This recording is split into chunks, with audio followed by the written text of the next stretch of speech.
Stroke का बड़ा खतरा बढ़ता जा रहा है। बीते साल इसके चलते करीब 4600 से ज्यादा लोगों की मौत हुई है। ये आंकड़े चौंका सकते हैं। वहीं उत्तर भारत में भी बढ़ती ठंड ने ब्रेन स्ट्रोक के खतरों को बढ़ा दिया है। प्रदूषण का आप जानते ही हैं कि ऑलरेडी असर चल रहा है। ऐसे में आज हम इस पर चर्चा करेंगे, समझेंगे ब्रेन हैमरेज और स्ट्रोक के आने की वजहें क्या हैं, क्या वाकई में ये बढ़ रहा है या फिर मामले अब ज्यादा रिपोर्ट हो रहे हैं, ये भी एक कारण हो सकता है। लेकिन किन लोगों को इसका ज्यादा खतरा है, इस पर भी बात करनी होगी। साथ ही इसके बचाव को लेकर करेंगे एक्सपर्ट्स के साथ चर्चा। पहले ये रिपोर्ट, लौट रहे हैं खास मेहमानों के साथ।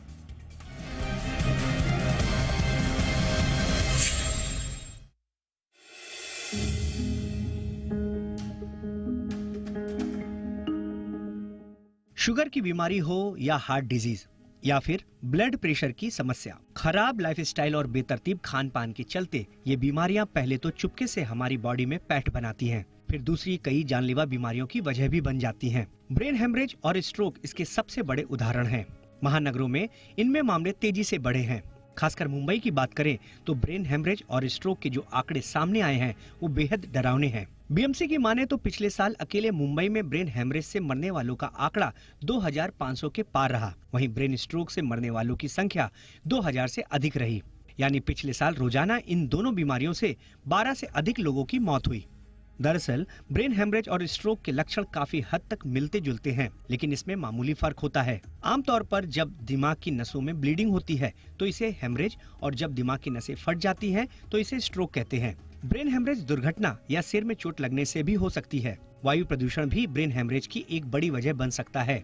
हवा में तैरते डस्ट और PM 2.5 पार्टिकल्स हमारी बॉडी में जाकर ब्लड में ऑक्सीजन के लेवल को कम कर देते हैं। ऑक्सीजन की कमी से बीपी बढ़ जाता है और जब ये अधिक बढ़ जाता है तो दिमाग को ब्लड सप्लाई करने वाली नसों में ब्लीडिंग होने लगती है। ऐसे में समय पर उपचार नहीं मिलने से ब्रेन हेमरेज हो जाता है। वहीं जब दिमाग तक खून नहीं पहुंच पाता और उसकी नसें फट जाती हैं तो उसे ब्रेन स्ट्रोक कहते हैं। खासकर बीपी जब हद से ज्यादा बढ़ जाता है तो दिमाग की नसें दबाव नहीं झेल पाती और ये फट जाती हैं। खासकर ठंड के दिनों में खून की नसें सिकुड़ने से ब्लड प्रेशर के बढ़ने का खतरा रहता है। इससे दिमाग की नसें फटने या उसमें ब्लॉकेज होने के कारण ब्रेन स्ट्रोक या ब्रेन हेमरेज हो जाता है। ब्रेन हेमरेज और स्ट्रोक के लक्षणों की बात करें तो सिर में दर्द, उल्टी, शरीर के किसी हिस्से में लकवा मार जाना, किसी अंग का सुन्न पड़ जाना, धुंधला दिखना, साफ नहीं बोल पाना, इनके कुछ अहम लक्षण हैं।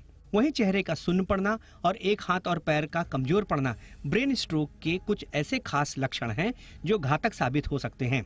ब्रेन हेमरेज या स्ट्रोक से बचना है तो हमेशा अपना बीपी चेक करवाते रहें। हाई कोलेस्ट्रॉल को कंट्रोल करने के लिए वजन कंट्रोल में रहना बेहद जरूरी है। हेल्दी लाइफस्टाइल और खान पान के साथ रोजाना एक्सरसाइज करने के साथ शुगर को कंट्रोल में रखें। कड़ाके की ठंड से बचें। ये कुछ ऐसे उपाय हैं जो इन खतरों को कम कर सकते हैं। ब्यूरो रिपोर्ट, जी मीडिया।